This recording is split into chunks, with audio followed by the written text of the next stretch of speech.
Injustice 2 has introduced some brand new fighting mechanics as well as some returning ones. In this video I'm going to show you 5 that you need to have in your arsenal in order to compete at the highest level. Number 1 is attacks only come from one direction. No, I'm not talking about the lovable boy band, although I'd love to send some attacks their way for sure. I'm talking about situations like this where Ivy has her trait on one side of you and she's attacking you from the other.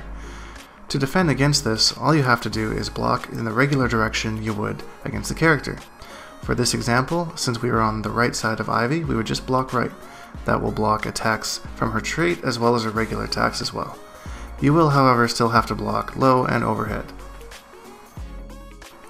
Number 2 is there are different ways to use interactables. So gadget characters like Robin, for example, can use the interactable to either jump out of the corner, you can meter burn it for a hit of armor, or you have a third option as well, where you press down and the X or A button, depending on what console you're on, to blow them up and create an unblockable attack. In some corners you won't have the option to blow it up, instead you'll have an option to do a dive kick. In the Fortress of Solitude, for example, we can either jump out of the corner using the interactable like that, or we can do the same with down and X or A to create a dive kick that leaves us at an advantage for a follow-up attack.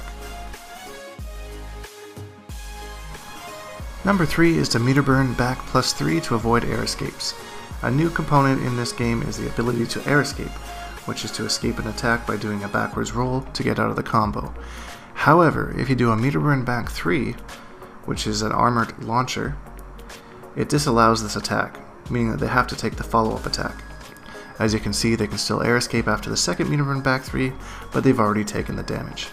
This is good to close out rounds. It's also unclashable as well, so your opponent has to sit there and take all that damage. Number 4 is to meter burn back 3 or forward 3 to counter interactables.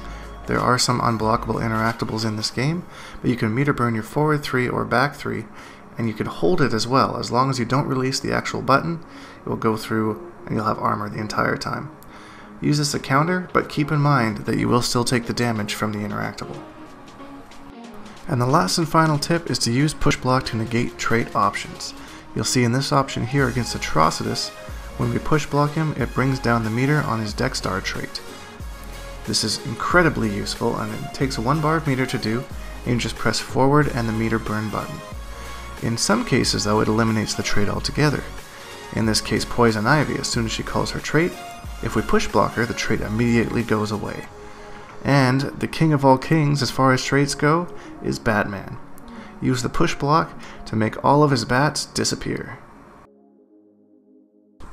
And those are 5 game mechanics in Injustice 2 that you may or may not be using.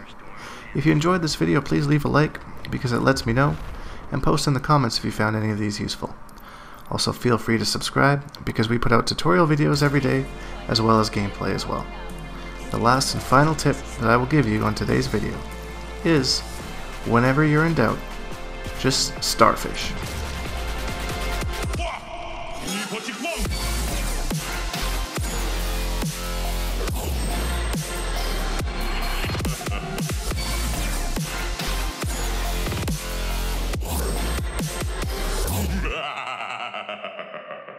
Accept your death.